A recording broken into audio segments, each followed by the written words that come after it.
시청자 여러분 안녕하십니까. 이 시간에는 2018년 광란의 집값 도대체 언제쯤 멈출 것인가, 또 얼만큼 올라갈 것인가, 또 아니면 떨어질 것인가, 굉장히 말들이 많은데, 이것이 지난 9월 13일 날 대책이 나왔고 9월 20일 날 또 지금 21일 날 대책이 나왔죠. 그래서 두 번의 이제 대책이 나오는데, 보통 이제 9.13 대책하고 9.21 대책은 이제 주택에 대한 공급량 문제 가지고 되고 있는데, 제가 이 방송을 해드리는 거는 여기 날짜가 9월 21일 날로 돼 있고, 이 방송하는 날짜가 9월 27일입니다. 그런데 이제 이게 추석 연휴이기 때문에 제가 그림을 이렇게 해놨습니다. 다만 시청자 여러분이 양해를 해 주실 거는, 지난번 방송에서도 자꾸 이제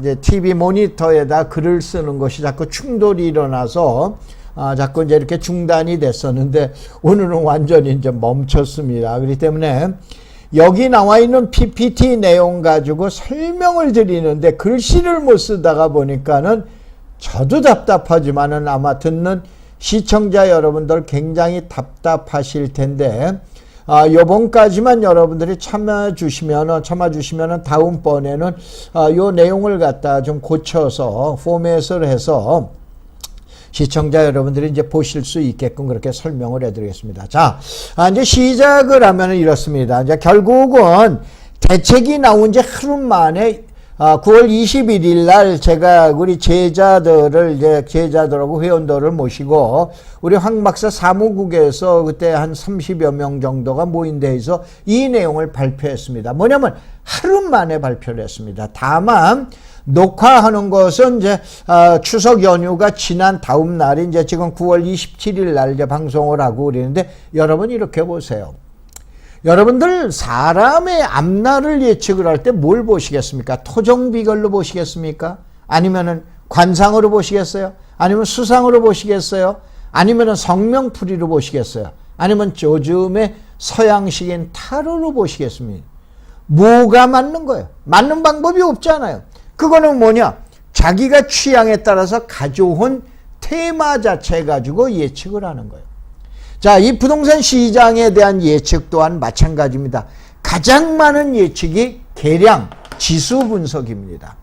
지수 분석이 우리나라의 시장 분석을 만약에 10개가 나왔다라고 그러면 9개는 계량 분석, 지수 분석입니다. 나머지 1개가 경험과학이라고 하는 엠피리컬 사이언스, 소위 말해서 그동안의 경험에 의해서 시장이 이렇게 예측될 거다라고 그래가지고 예견을 하는데, 이거는 꼭 마치 못 배운 사람이 주먹구구식으로 이렇게 하는 것 같은데 뭐가 맞는다고 얘기는 못하죠. 그런데 저는 철저한 시장론자입니다. 바로 뭐냐면은 저희 대학에서 강의를 하면서도 저는 이제 국토정책론, 토지개발론을 시장 위주로 이제 개발을 강의를 해드리고, 그 다음에 이와 같은 예측 또한 지금 얘기한 대로 시장 위주로 분석을 해놔드렸어요. 이것도 그 중에 하나라고 보시지, 절대 이 방법이 무식하다, 못 배운 것들이 하는 짓이다 라우리는 그런 개념을 버려주시기 바랍니다. 왜 그런가? 10개 중에 9개가 지수 분석, 계량 분석인데 이분들이 못 맞춘 것을 저는 그래도 상당히 근접해서 맞췄습니다. 왜 그러냐? 여러분들이 이 방송이 시작된 지 좀 거의 한 1년 정도가 되는데, 금년도 1월분에 유튜브를 보면은 이 내용, 2018년 부동산 시장을 예측한 것이 나와 있죠. 자, 그러면은 이제 한번 보자 이러니까, 집값은 어떻게 예측하느냐? 첫째, 수요와 공급에 의해서 가격 분석을 합니다. 시장 분석을 하는 거죠. 그 다음에 금리나 경기 변동에 따라서 이제 가격 분석을 하고, 세 번째, 정책에 따른 지금 얘기한 시장 분석을 하기도 합니다. 네 번째가 사회적인 요소, 투기적 심리에 의한 요인이 많이 발생했을 때, 이럴 때 또 뭐냐면은 시장 예측을 하는데 아주 복잡 다양합니다. 그런데 꼭 시장이 나오면 이제 부정적인 요소로 많이 보는 분 계십니다. 첫째, 이때가 뭐냐면 전년이나 전월 대비 이제 소위 말해서 집값이나 아니면 거래량이나 아니면은 이제 주택에 대한 지금 그 착공이라든가 이러한 또 미분양률이라든가 이러한 요소를 갖다가 쫙 계량으로 분석을 해서 앞으로 집값이 어떻게 될 거다, 부동산 시장이 어떻게 될 거다 예측하는 분들이 계시고, 그 다음에 가장 또 많은 게 소득 대비, 내 소득이 얼만데 우리나라에선 7년이다 아니면 12년이다 13년이다 라고 그러면서 외국은 내 소득 대비 얼마가 되는데 우리나라는 너무 높다 그러기 때문에 지금 주택에 대한 상승 여력은 이제 끝이다 라고 그러는 얘기. 또 세 번째 봐보면 꼭 일본 부동산 얘기를 듣고 얘기를 갖다가 대칭을 하면서 일본이 이제 잃어버린 30년이다 10년이다 하면서 언제서부터 버블이 꺼졌다, 그 다음에 디프레이션에 의한 집값이 어떻게 된다, 일본의 수도권에 있는 지금 집값들이 뭐 어떻게 되고 있다라고 우리는 예를 들어서 합니다. 네 번째가 이제 다른 나라의 집값 가지고 이제 얘기를 하고 그러는데 다 전부 옳은 얘기입니다. 그 중에서 지금 얘기한 제 얘기도 한번 꼭 들어보셔라 라고 우리는 얘기 중에 하나입니다. 국내의 그 유명한 연구기관이나 이러한 분들도 전문가분들이 예측한 내용은 이제 일단 생략을 하고, 가장 객관적인 자료, 또 가장 우리나라의 최고의 싱크탱크 집단에서 이제 예측한 내용들을 설명을 드리는데, 이분들이 잘못했거나 아니면은 이분들이 맨날 틀렸다거나 이러한 내용은 아닙니다. 그만큼 부동산 시장, 주택 시장에 대한 예측은 힘들다라고 그러는 걸 갖다 보여드리는 것이지, 절대 연구소나 연구기관들을 폄하하거나 또 아니면 그분들의 명예를 훼손할 그러한 의사는 전혀 없음을 밝혀드리면서 설명을 드립니다. 자, 요거는 이제 작년도 2017년도 이제 아마 부동산 TV나 부동산 TV에서 이제 제가 작년까지 강의를 했으니까 요때 있는 내용이나 이제 지금 다른 내용을 아마 보시면은 여러분들 이 내용이 나와 있을 것 같습니다. 바로 뭐냐면은 2017년도 예측을 했기 때문에 2016년도에 과연 2017년도 부동산 시장이 어떻게 될 것인가를 왔는데 1년 전의 예측이에요. 이때 제일 대표적인 게 이제 세계일보사가 틀렸다는 얘기가 아니고 각종 전문가들이 얘기한 거, 연구기관에서 얘기한 내용을 전부 취합을 해봤더니 2017년 주택시장은 비관적인 전망이 전부 쏟아졌습니다. 너도 나도 비관적인 생각이에요. 그런데 2017년 부동산 시장 어떻게 됐어요? 난리의 시작이죠. 이렇게 됐죠. 그 다음에 바로 그러면 6개월 전에 2017년 6월 달에 6월 15일 날 국내의 아주 유명한 연구기관입니다. 양대 연구기관 중에 하나에서 하반기 6개월 전에 예측한 거예요. 하반기 시장은 어떻게 갈 거냐? 지방은 0.2% 하락하고 수도권에서는 보합세를 유지한다라고 했어요. 근데 어떻게 돼? 난리가 또 났지 않습니까? 지금 6월, 7월, 8월 동안 석 달 동안에 강남 부동산이 약 2억에서 3억이 폭등을 해버리죠. 그래서 그 유명한 여러분 파리 대책이라고 들어보셨죠? 오죽하면 파리 대책이 나왔어요. 근데 바로 그 몇 달 전에 예측한 거에서는 보합세로 예측을 했습니다. 그 더더욱이나 파리 대책이 나오고 난 다음에 한국은행에서는 어떻게 되냐면은 그 대책에, 파리 대책에 대한 영향으로 주택에 대한 CSI라고 그래서 소비자 심리 지수가 있어요. 100을 넘어가야 사겠다는 의사가 많은 거예요. 그런데 115였다가 파리 대책이 나오니까 이게 100 이하로 팍 떨어져 버립니다. 떨어지니까는 이제 주택시장은 안정이다라고 그러는데 또 어떤 상황이 발생했죠? 또 난리가 났습니다. 바로 개수나 지수에 의한 분석이 틀리다는 얘기가 아니고 시장에서 일어나는 미묘한 잡다한 요인에 의한 이 요소를 또 분석하는 것도 한 가지 방법이기 때문에 시청자 여러분들이 이제 오늘 요거에 대한 의견도 자세히 보셔라 이런 얘기예요. 다만 여기에다가 이제 판서를 해야 되는데 이 판서를 하게 되면 자꾸 충돌이 일어나서 다음 화면으로 안 넘어가는데 오늘 이제 포맷을 해서 이제 다음서부터는 시청자 여러분들이 이제 편리하시게 보기도 편리하시고 저도 지금 답답해 죽겠습니다. 자, 위에 이제 상단에 봐보면 그림이 나와 있죠. 자, 이런 것들을 놔두고 전문가들이 뭐예요? 올라간다, 내려간다, 어떻게 된다 이렇게 얘기하는데 이런 것들이 그럼 과연 맞았냐 이거예요. 그거는 아니지 않냐 이거예요. 다시 한번 시장을 보는 방법에는 토정 비결도 있고 그 다음에 타로도 있고 관상도 있고 성명풀이도 있고 수상도 있다 이런 얘기예요. 그 중에서 한 방법인 시장 분석론을 저한테 한번 들어보셔라 이게요. 그 다음에 금년도 KB금융지주에서 국민은행이죠. 여기에서 한 연구원이 자료를 봐보면은 어떻게 되냐. 약 3, 4년 2014년서부터 3, 4년 4, 5년 동안의 상승 기조였다. 그렇기 때문에 지금은 쉬어서 갈 때다. 그래가지고 이제 조정 국면이 들어온다라고 그랬어요. 어떻게 되냐? 금년도 하반기에. 어떻게 돼? 더 난리가 났잖아요.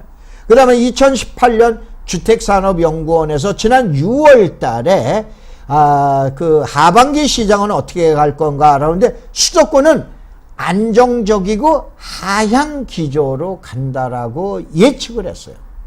이거는 뭐 지금 얘기한 대로 공개된 자료니까는 이제 제가 한 건데 이 두 연구 기관이 잘못됐다는 게 아니고 다시 한번 그만큼 어려운 거예요. 근데 대부분들이 이분들이 분석한 건 뭐냐? 지금 얘기한 지수에 의한 계량에 의한 함량 분석이다 이런 얘기예요. 근데 저는 이제 학교 다닐 때도 좀 수학을 싫어했습니다. 싫어했고 제가 이제 그룹에서 뭐 지금 부동산 업무를 이제 30대에서부터 할 때 시장에서 일어나는 현상 저도 뭐 배울 거 다 배웠지 않습니까? 그러니까 이제 대학에서 강의를 하고 있는데 그 이론 가지고 실무에서 겪어보니까 그게 아니더라. 그래서 저는 철저한 시장론자입니다. 제일 대표적인 시장론자가 저는 10년 주기론에 대한 시장론자인데 이거는 여러분들 부동산에 대한 10년 주기론은 1985년도 그때 당시 건대는 행정대학원에 있을 때이기 때문에 부동산대학원이 아닌 행정대학원의 부동산학과입니다. 그게 행정론총에 실린 글이 있어요. 사실은 이게 뭐냐면 제가 일본 열도 10년 부동산 주기론이라고 우리는 단학과 교수의 그 글을 보고 요거를 좀 베껴가지고 거기다 올려놓은 거. 30대 때 뭘 합니까? 그래서 우리나라는 팔자 단위로 올라간다고 제가 제일 먼저 주장했던 장본인 중에 하나입니다. 그걸 더 논문을 해놔. 그랬기 때문에 또 봐보면은 2008년도다, 1968년도다, 78년도다, 88년도다, 98년도다, 2018년도다 라고 그래가지고 저는 팔자 단위의 10년 단위 주기를 갖다가 글을 써놨고 그 다음에 저 신봉자 중에 하나입니다. 저는 철저한 시장론자입니다. 그래서 그 중에 한 시장론자가 보는 부동산 시장 예측도 한번 들어보셔라 이런 얘기예요. 자, 그 다음에 이제 한번 봐보면은 복잡한 계량 분석을 밀어두자 이거예요. 이제 숫자로 분석하는 거 밀어두고 자, 2016년 이전 시장을 보면은 자, 무슨 얘기냐면 2016년서부터 이제 본격적으로 2014년도 하향 국면을 멈추고 2016년서부터 살금살금 올라가기 시작을 하죠. 그 이전에는 뭐냐? 수급 문제로 맨날 떠들었어요. 그래서 신들의 영역인 주택시장의 경기 예측을 이제는 뭐냐? 수급이라는 용어, 요즘도 수요와 공급 얘기를 계속하죠.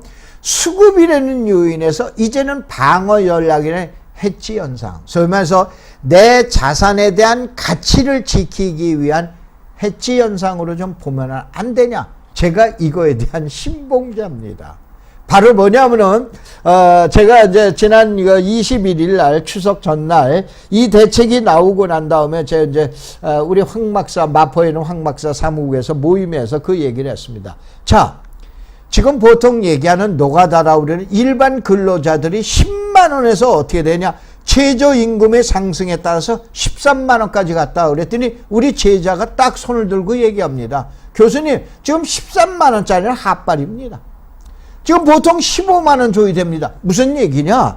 노임도 50%가 폭등을 한 거예요. 그럼 부동산을 갖고 있는 사람들이 어떻게 되나? 야, 당연히 내 집값도 50% 올라야 되는 거 당연하잖아요. 여러분이 금을 가지고 계셔? 금값 떨어지기 바라세요? 금값 올라가기 바라죠. 금이 없는 분은 떨어지든 뭐든 상관이 없어.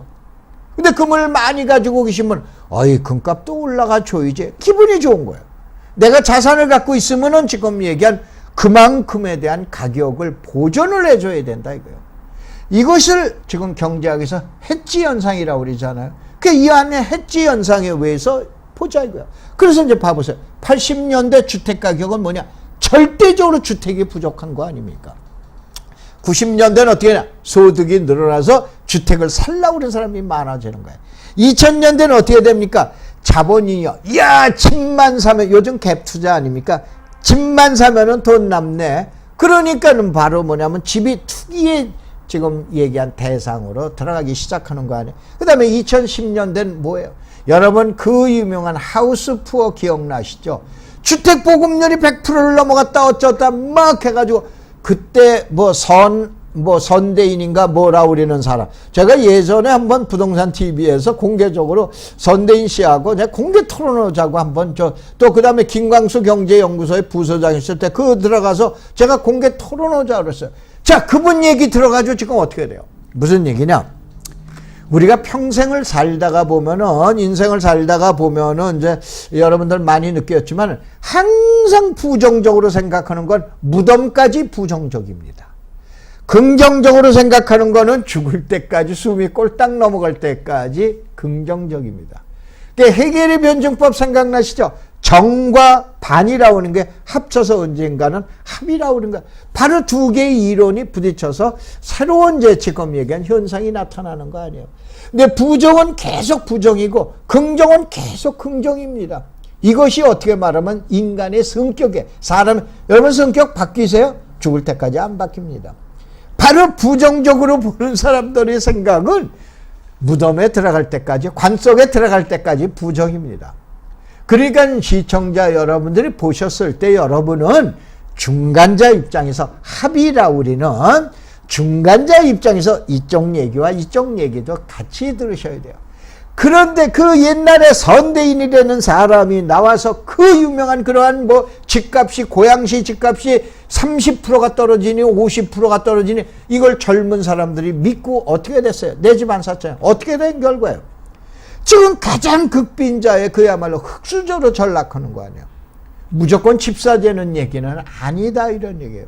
극단적인 얘기는 좀 피하자라고 하는 그런 뜻에서 말씀드린 거예요. 그래서 이런 현상으로 봤는데 제가 파리 대책이 나왔을 때 이러한 자료들은 제가 나중에 이제 제가 설명을 드리자면 황막사라고 해서 황사 막는 사람들입니다. 여러분 검색어로 황막사 그걸 치시면은 사무국에 오셔서 얼마든지 여러분들 한 돈만 원이면 강의해드립니다. 그걸 돈 많이 받고 해드립니까? 얼마든지 오세요.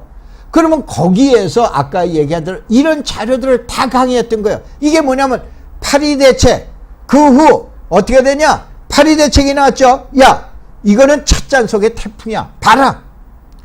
너무하나? 그러면은 세습대의 미풍이다. 라고 제가 예견을 했습니다. 그리고 우리 빨리 이거 강의 끝내고 이 파리 대책은 그야말로 미풍이야. 별 볼 일 없다. 큰 영향 안 미친다. 겁먹을 필요 없다. 그렇다고 투기어제는 얘기는 아니었습니다.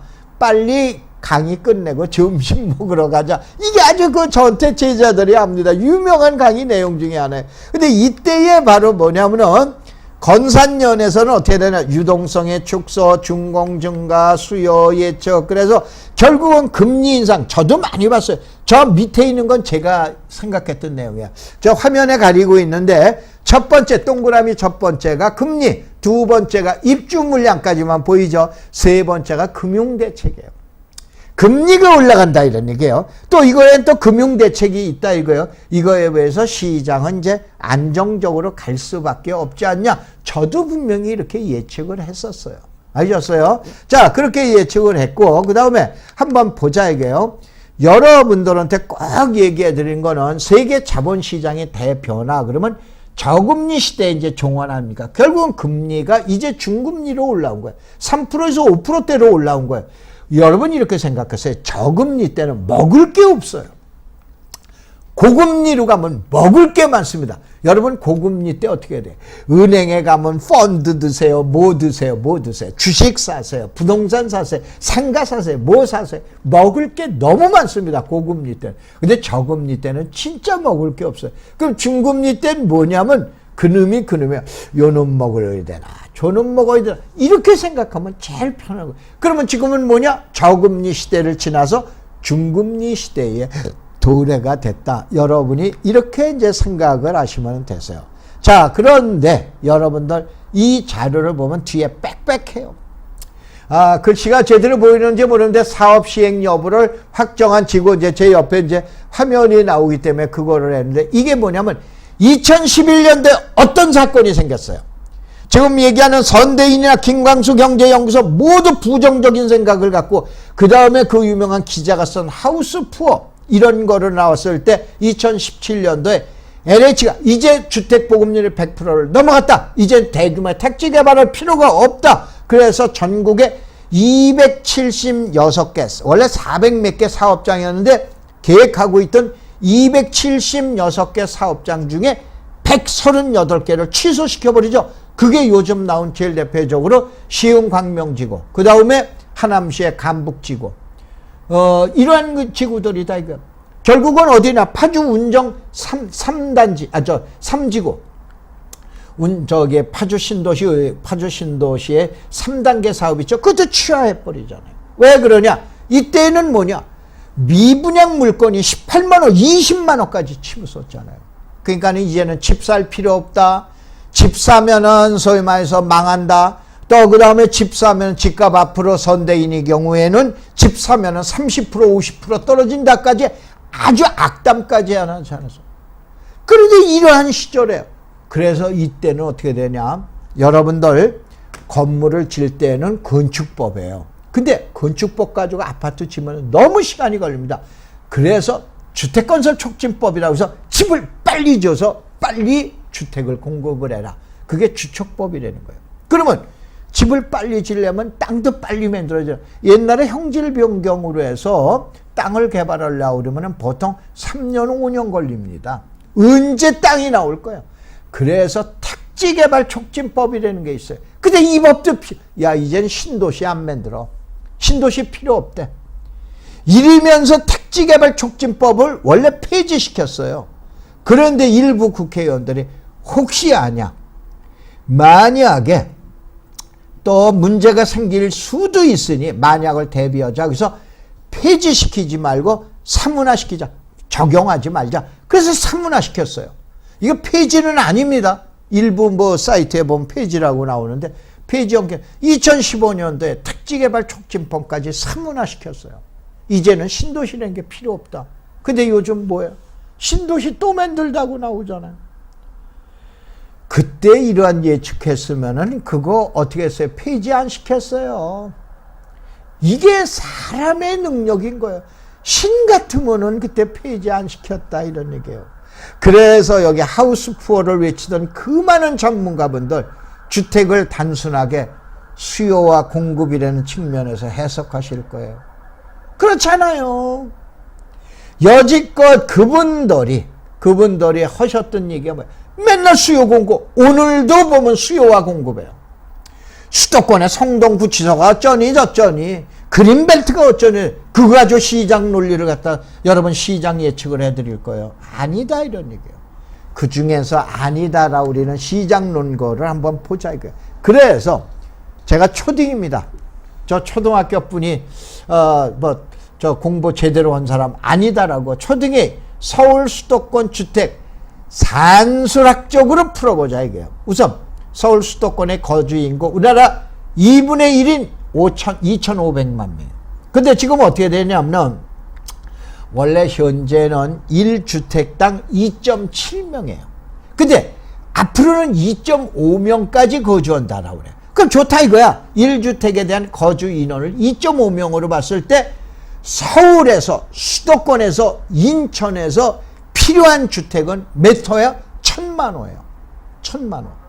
1,000만 호인데 현재 수도권의 주택 부분은 900만 1호. 901만 호다 이런 얘기예요. 근데 이거는 어떻게 되냐? 2016년 통계예요. 왜 그러냐? 2016년에 전국 주택조사에서 전국의 집을 조사한 게 있어요. 그 이후에 이제 3년 다니니까 이제 내년도에 이제 주택에 대한 통계조사가 이제 나오게 됩니다. 이게 2016년도에 그 이후에 늘어난 건 안 돼. 그래서 100%시 부족분이 뭘 말해? 100만 호. 어디서 많이 들어보셨죠? 왜 문재인 정부에서 100만 호에 대한 공급에 대한 그 지금 공급 대책을 내놓은지 여러분 이해가 되시잖아요. 그러면 좋다 이거예요. 서울시를 보자 이거. 서울시 1000만 명 깨졌어. 그래도 1000만 명으로 보자 이거. 1000만 명에 대해서 2.5명이야. 그러면 필요한 주택이 얼마야? 400만 원. 근데 서울의 주택은 얼마냐면 363만 원. 2016년 자료예요. 그러면 필요한 자료가 37만 원. 서울에서는 그런데 여기다 예비율이라는 거 10%는 저는 더 안 했습니다. 요 내용만 봐보자 이거. 왜 그러냐? 지금 수요와 공급에서 수요가 많은데 공급이 모자란다 모은다 떠들기 때문에 지금 이러한 것처럼 단순하게 수도권에서는 몇만 호가 필요한가? 100% 다 꽉 찼을 때. 그것도 2.5명. 현재는 2.67명이야. 2.7명이다 이런 얘기예요. 그거를 갖다 2.5명으로 내려잡아가지고 했을 때도 지금 이와 같은 거예요. 알겠죠? 그래서 이제 봐보세요. 문재인 정부의 100만 호 공급에 봐보면은 2010년서부터 15년까지는 약 36만 호, 40만 호선 정도 공급이 됐는데 2016년서부터 2020년까지는 결국은 29만 호. 지금 현재 약 30만 호선 정도 공급이 지금 되면 된다. 매년 30만 호 정도만 나오면 되는 거예요. 그런데 지금 30만 원 나오고 있습니다. 여러분들이 저는 정부의 정책을 옹호하는 사람은 아닙니다. 그런데 지난 9월 13일 날 김현미 국토부 장관께서 발표한 내용 전문을 한번 읽어보세요. 뭐가 나와 있냐? 우리나라 주택에 대한 수는 절대 정부에서 공급한 거 부족한 거 아닙니다. 그러면 그 왜 요인을 찾아야 되는데 지금 매스컴에 나오고 모든 전문가들이 전부 수요와 공급만 하다가 제가 추석 전날 요 얘기를 해놓고 그러고 났더니 추석 지나고 났더니 살금살금 바로 그것도 문제가 있네. 죄송합니다. 그러한 내용이 나오지 않습니까? 죄송합니다. 그래서 그러한 문제가 나오듯이 시청자 여러분들도 한번 제가 얘기하는 문제를 제시하는 문제나 또 이러한 대안에 대한 내용을 그냥 넘어가시지 마시고 한번 잘 들어보시기 바랍니다. 자, 그래서 큰 의미가 없어요. 주택보급률이라고 그러는 건. 자, 여러분들 뭐 뉴질랜드나 뭐 호주가 지금 무슨 땅덩어리가 좋고 뭐 집이 모자라서 집값이 50%씩 폭등을 합니까? 그러한 사람들의 극단적인 얘기에서는 너무 귀를 기울이시지 마세요. 그래서 이제 요거는 이제 주택보급률인데 여기 나와 있는 대로 현재는 수도권도 90%대를 넘어갔습니다. 이제 요런 내용 가지고 이제 잘 보시라고 그래요. 그래서 여러분들 다시 한번 요걸 이제 중간에 오늘 이와 같은 충돌이 일어나고 그 다음에 깨지고 그래서 자세한 설명을 못 듣고 그러시는데 다음에서 검색어로 황막사를 치세요. 황막사가 뭐냐면 황사 막는 사람들입니다. 저는 그 유명한 NGO 단체 중국의 사막에 들어가서 한국인 최초로 1999년도에 들어가서 황사 막겠다고 나무를 심은데 내년이 20주년입니다. 그래서 제가 뭐 남의 나라에 가서 봉사도 하는데 그래서 우리 회원들이나 제자분들 중에서 똘똘하고 또 그 다음에 가장 충성을 좀 많이 하는 회원 하나에게 내 땅을 준다라고 그랬어요. 아마 국내에서 최초일 거예요.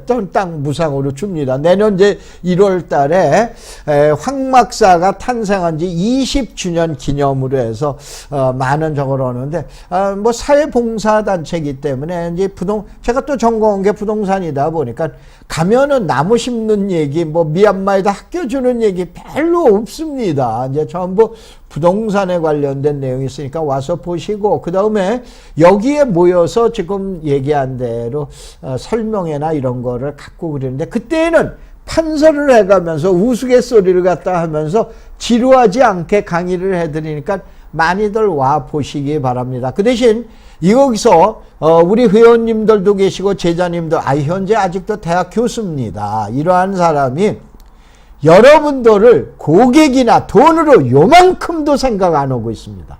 알으셨어요? 요만큼도 자신 있게 말씀을 드립니다. 그러니까 얼마든지 오셔도 되십니다. 자, 그러면은 정권별, 요새는 또 정권별로 얘기해요.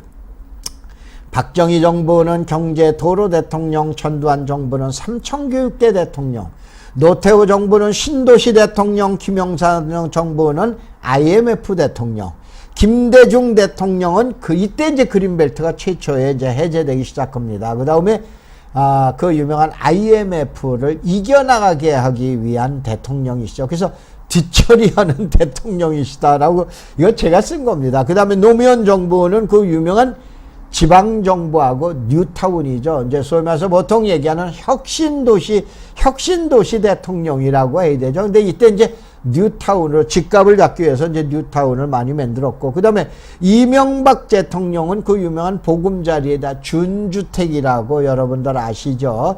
준주택에 대한 이제 그 대통령이고, 박근혜 정부는 지금 뉴스테이에다가 전세 대통령이고, 문재인 대통령은 이제 도시재생사업, 뉴딜, 도시재생 뉴딜 사업이라고 하는 도시재생에다가, 그 다음에 요즘 얘기하는 순치, 남북 간의 협상이라든가 협의라든가 화해 무드, 이제 종전을 갖다가 향한 대통령이라고 해서 제가 이제 순치 대통령이라고 이렇게 이제 그 말을 한번 붙여봤습니다. 이제 이러한 분들이 과연 이제 어떻게 되셨나 봐보면은 이 포지티브 경제라는 게 있어요. 자, 경제에서 법률도 마찬가지입니다. 이제 포지티브 법률이냐, 네거티브 법률이냐, 경제도 포지티브 경제냐, 네거티브. 간단하게 하면 반드시 그런 건 아니지만은 경제학자들은 이제 경제를 전공하신 분들은 이해를 하실 거예요. 최근에 이제 여당인 민주당은 포지티브 경제입니다. 그 다음에 한나라당인가요? 저기 그 신한국당 저는 당을 좀 잘 모르겠습니다. 이제 지금 얘기하는 야당은 뭐냐면은 네거티브 정권입니다. 바로 뭐냐면은 친기업적 정부는 네거티브라고 그래요.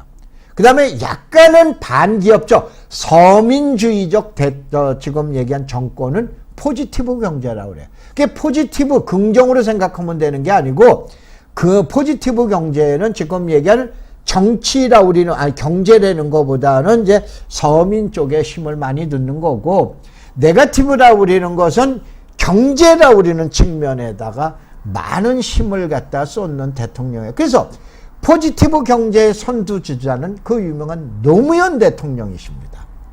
그런데 이때 전 세계는 호황이지만 우리는 어떻게 됩니까? 혁신도시에서 나눠주느라고 그래서 남들만큼 초호황일 때 덜 호황이었습니다. 이건 분명합니다. 그 다음에 네거티브 경제 선두주자는 이명박 정부입니다. 그럼 세계 금융위기로 내내 이명박 정부 끝날 때까지 소고기 파동에다 집값 가지고 집값을 죽는 거를 살리려고 우리는 대통령이에요. 그러면서 경제정권이면서도, 그 다음에 포지티브의 극치는 1980년대입니다. 바로 뭐냐면은 1980년대 좀 전에 설명을 드린 게 있죠. 우리나라는 전국토의 투기장화, 전 국민의 투기꾼화, 어디서 많이 들어본 강령이죠. 이런 것이 유행하던 시절이에요. 네거티브는 1999년대입니다. 그 다음에 부동산의 저주를 내린 대통령은 노무현 대통령이 아닙니다. 전두환 대통령입니다. 두 번째가 김영삼 대통령이에요. 세 번째가 노무현, 네 번째가 문재인 대통령, 그리고 캐션마크를 제가 켜놨어요. 그 다음에 부동산을 활용해서 경제를 일으킨 대통령이 누구냐? 1위는 김대중 대통령이십니다. 그 유명한 IMF를 이겨나가기 위해서 2위 노태우, 3위 이명박, 4위는 어느 대통령일까? 이것도 저는 캐션 마크를 붙여놔봤습니다. 바로 뭐냐면 이게 또 정권별로 또 이상하게 얘기하시는 분이 계세요. 그래서 저 나름대로 한번 또 써놔봤어요. 자, 그 다음에 땅값과 집값은 언제 오를까라고 그래놨는데, 제일 적은 건 소득이 증가가 돼요. 그러니까 소득과 부동산은 불가분의 관계가 있다라고 그러는 거고, 그래서 소위 말해서 경제가 성장돼야 부동산은 경제를 먹고 산다. 그러니까 경제가 성장하면 그만큼 부동산이 올라간다. 그러니까 부동산은 자산 축적 효과가 있어 성장, 이건 무슨 얘기냐? 부동산이라고 하는 건 아까 얘기한 금값처럼 자산 축적에 대한 효과가 있어요.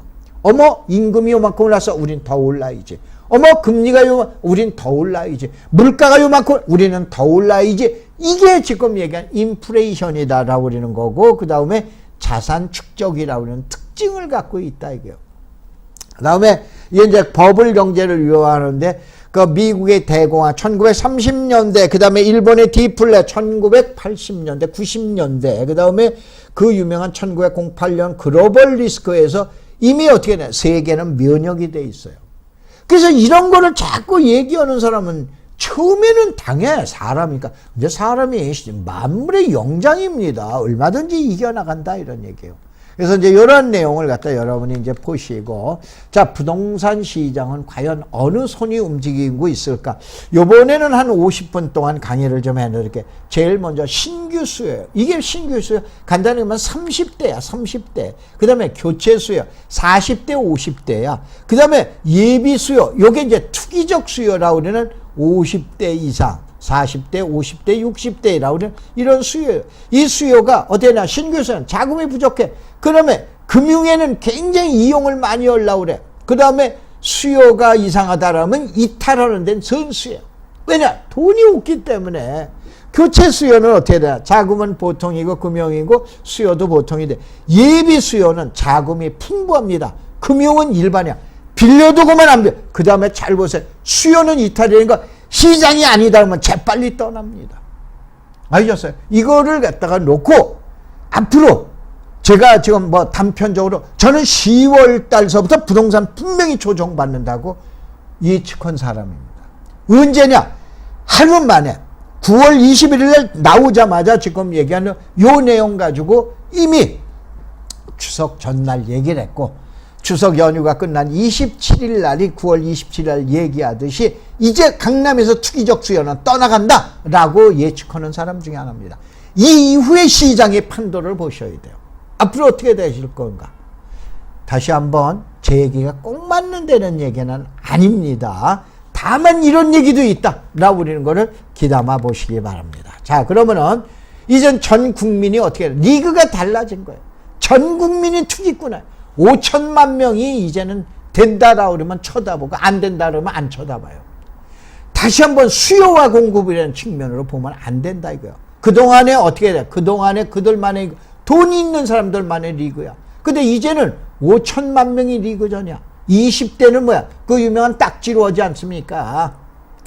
그 다음에 30대는 청약 통장으로 지금 얘기한 주택을 갖다가 구입하고, 40대 그 유명한 갭 투자, 50대 경매, 60대 임대, 하다못해 70대 이거는 아파트 경비라면서 유튜브 보고 눈팅으로 한다 이거예요. 5천만 명이 부동산 시장을 지금 집중하고 있다라고 그러면서 이 시장 자체를 보셔야 돼요. 자, 요게 이제 제가 그동안에 얘기했던 10년 주기론이에요. 이제 건대 행정론청에 나와 있던 건데, 보통 어떻게 되냐면 안정기 약 5년 정도 갑니다. 그냥 오르는 것 같은 개미 눈곱만큼 올라. 그 다음에 급등기 1, 2년, 그 다음에 침체기 2, 3년 정도예요. 그런데 지금 급등기는 정확하게 2016년도서부터 봐야 돼요. 2016, 2017, 2018, 3년이 옵니다. 그러면 이제 피로도가 쌓일 때가 되지 않았을까라고 하는 생각이에요. 아셨어요? 침체기는 조금 더 깁니다. 그래서 이런 내용을 갖다 한번 보시고, 그 다음에 자, 변곡점 터닝 포인트인데 과연 뭐가 오냐? 제일 진짜 어려운 거는 꼭대기에서 떨어지는 거 예측하는 건 좀 쉽습니다. 제일 어려운 건 바닥을 치고 나가 올라가는 거, 이거 예측하기가 진짜 힘듭니다. 아셨어요? 그래서 이제 한번 봐보세요. 급등기 1년 2007년서부터 봐보면은 전고점이라고 그러죠. 전에 최고가 2006년, 2007년도입니다. 아셨어요? 강남 부동산의 전고점, 우리나라 대표 부동산인 강남 부동산이 본격적으로 떨어지는 게 2007년도 봄서부터 하향 국면으로 갑니다. 여기에다 기름을 분 게 2008년도 그 유명한 세계 금융위기라고 우리는 글로벌 리스크, 리먼 브러더스 생각나시죠?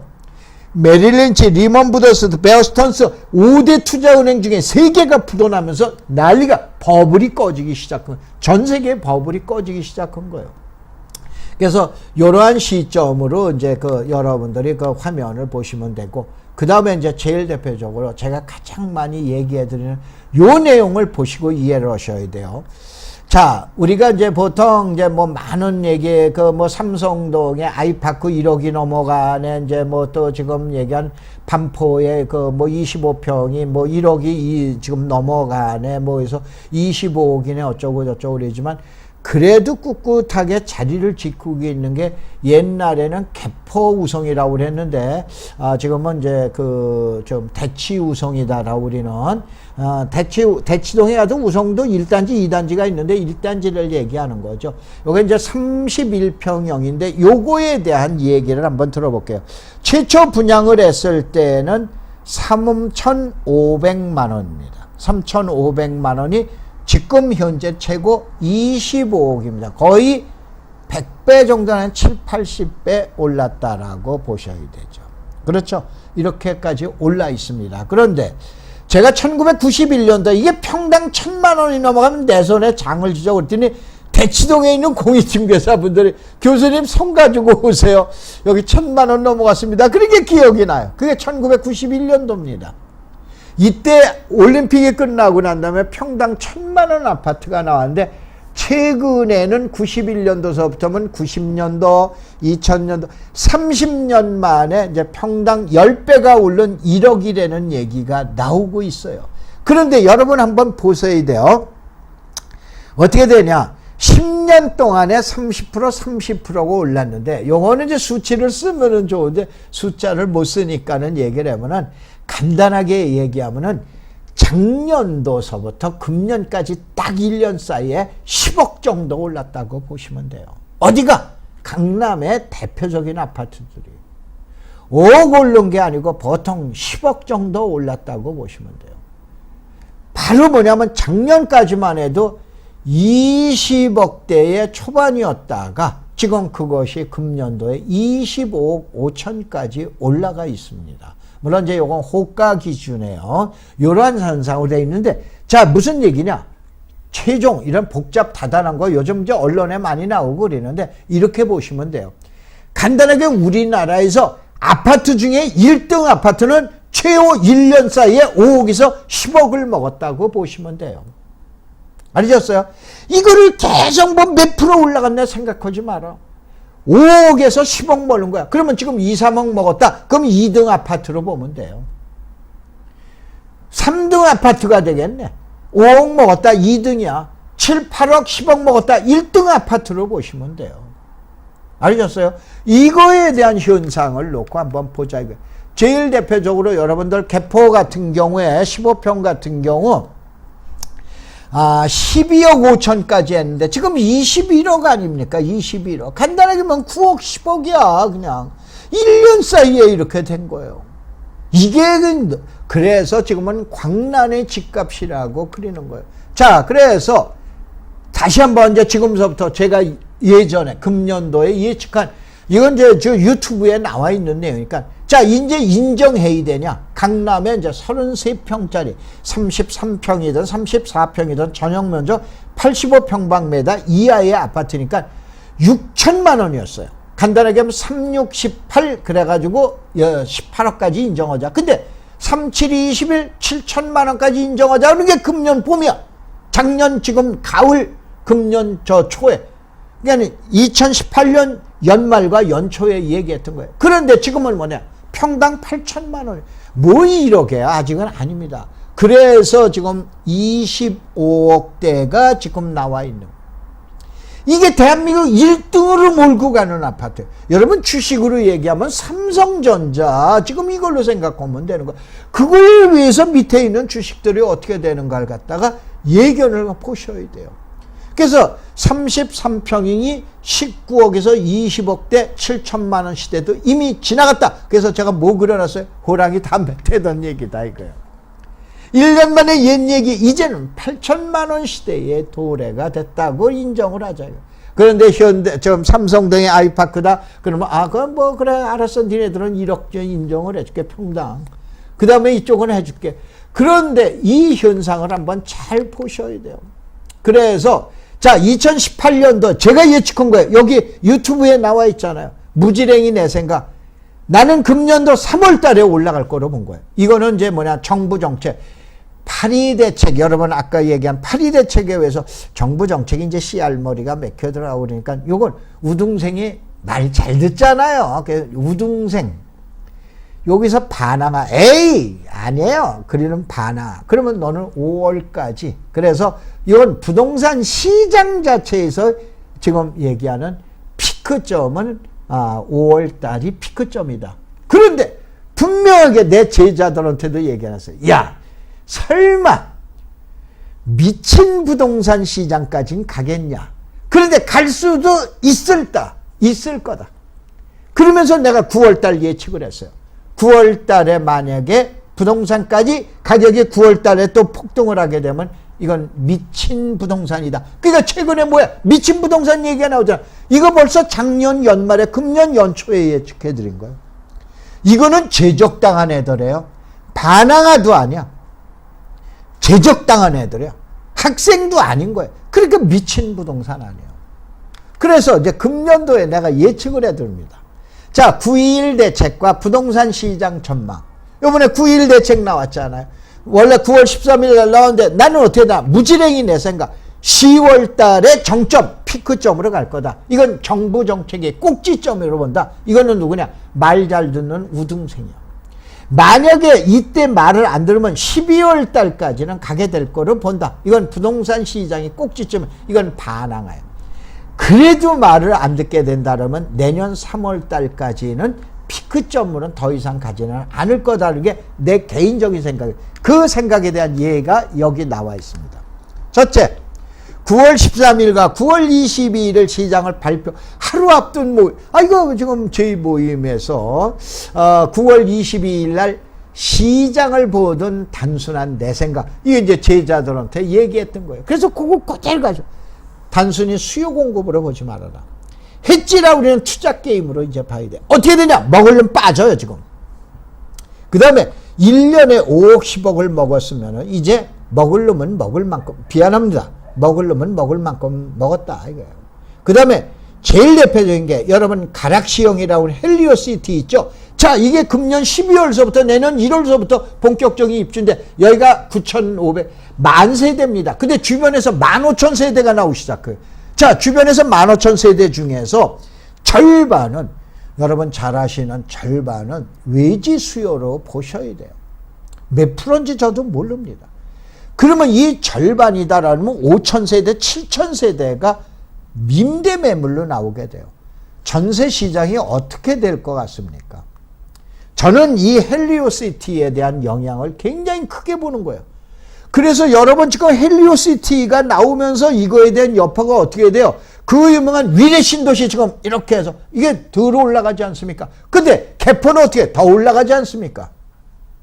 이 헬리오시티가 만세대가 주변 강남 부동산에 미치는 영향 얘기하시는 전문가분들이 오늘까지 한 번도 없어. 그렇잖아요. 시장에서 지금도 수요와 공급 가지고 얘기를 하셔. 좀 전에 얘기한 대로 자 2010년대 초에 주택이 남아돈다, 미분양이 20만 호가 된다, 집 사면 망한다, 뭐 해가지고 너도 나도 집 갖다 팔고 집 안 샀잖아요. 그리고 젊은 애들 뭐 했어요? 자동차 샀잖아요. 그것도 외제 자동차 샀잖아요. 하다못해 그러다가 보니까 이제는 그 유명한 뭐 별 그려져 있는 거 어느 거 회사인지 아시죠? 불란 자동차 말고 이젠 중국에서 만든 것까지, 중국제까지 지금 그 독일제라고 그러는 상표 달고 수입해서 젊은 애들이 집 살고 집 안 사고 지하에 살면서 그러면서 점점 가난하게 되는 거예요. 이 다음에 나이 들면 어떻게 할 거예요? 그 유명한 무슨 상가, 벤슨가 뭔가 타고 다니던 이 젊은이들은 어떻게 할 거예요? 이것이 그때의 지금 얘기한 집값에 대한 지금 반감을 갖고 있는 분들이 얘기하면서 집 사지 말아라, 사지 말아라.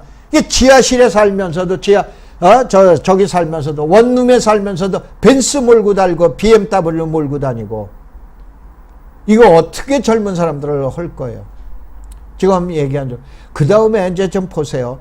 지금은 수도권 전역으로 전이하는 중이에요. 자, 지금 광명이나 저기 경기도 광주라든가 이런 데 김포라든가 파주라든가 집값 움직이지도 않아. 고양시도. 이게 이제 파급해서 간다니까. 그게 1년 걸린다니까요. 이미 이제 강남에서 간단하게. 자, 그 다음에 요 설명을 드리고, 이제 수도권 전이는 1년 걸리고, 오른 만큼 이제 피로도가 강남에서 간단하게 하면은, 이쪽에 내 중개업자들 많이 하니까 이제 좀 찾아봤습니다. 추석 전에 찾아봤더니 하는 얘기가 슬슬 이제 소위 말해서 선수들, 타짜들은 빠지기 시작한다. 현금을 15억, 20억 들고 있는 사람들이 이제는 먹을 만큼 먹었다라고 그러면서 그 사람들이 빠지고, 그 다음에 남들의 5억에서 10억 먹었네. 이 사람들이 나가는데 이 사람들은 자금 여력이 약한 거예요. 이 사람들이 시장을 더 올려붙일까요? 저는 조금은 회의적인 생각을 갖습니다. 그 다음에 지금의 시장 진입자는 지금 얘기하는 관망하던 후타자야. 선수들이 아니다 이거요. 선수들은 벌써 이미 나가기 시작했다 이거요. 근데 이 시장이 어떻게 될지는 진짜 아무도 모릅니다. 근데 제 얘기도 그러한 사람 중에 하나니까 잘 들어보시라라고 그런 얘기해서 말씀드린 거죠. 이거에 의해서 저는 10월달, 추석이 지난 10월달서부터 시장은 안정화되지 아니할까라고 우리는 그러한 생각을 갖고 있어요. 그래서 서울만 떠들지 우리 동네는 아주 조용합니다. 그런데 강남에서 지금 남양주로 가든가 수원이라든가 화성으로 간다든가 아니면 광명시로 간다든가 아니면은 이제 어디입니까? 저기 배령간에 저거로네요. 이제 인천 쪽으로 이제 간다든가 이런 쪽은 아직 조용한데 이제 그 여파가 퍼져나가는 거예요. 파도가 멈추면은 팍팍팍 퍼져서 수도권 전역으로 퍼져나가는데 거의 한 1년 정도 걸리는 거를 시청자 여러분들이 얼마나 될까라고 그래가지고 이제 질문하시고 그러시는데 이거는 제 경험에 의한 겁니다. 그 수치 통계 없습니다. 말씀을 드리고. 자, 그래서 무지렁이 예측, 파리 대책 그 이후 슬슬 결론 내고 점심 먹으러 가자라고 했죠. 찻잔 속 태풍이다라고 그러는 걸 요거 아까 얘기했던 걸. 자, 9.13 대책. 그 이후 슬슬 결론 내고 점심 먹으러 갑시다. 찻잔 속에 아까는 미풍이 아니고 태풍이 아니고 광풍. 현재는 찻잔 속에 광풍으로 강남에서는 슬슬 끝나지 않을까라고 우리는 생각을. 그래서 너무해요. 그러면 좋다. 세수대학 속에 태풍일 듯하다. 그래서 10월 이후에 계속적으로 지금 얘기한 대로 주택시장이 안정화가 안 된다라고 그러면 국토부에서 계속적으로 주택에 대한 정책이 발표될 거로 봅니다. 그래서 이때 시장에서 어떠한 일이 일어날까 해서 아까 얘기한 대로 이제는 15억에서 20억 현금 들고 강남을 갔다가 사냥을 다니던 사람들은 이제는 빠지기 시작하지 않았냐? 그겁니다. 그래서 후타자더래요. 자금력이 약합니다. 배짱도 약합니다. 경험도 약합니다. 이 사람들이 지금 차기 수요자라고 보자 이런 얘기예요. 그리고 이제 꾼들은 차라리 집값보다는 어디서 그린벨트 해제돼? 그 다음에 제3기 신도시가 어디야? 이거에 더 큰 관심을 갖고 있어요.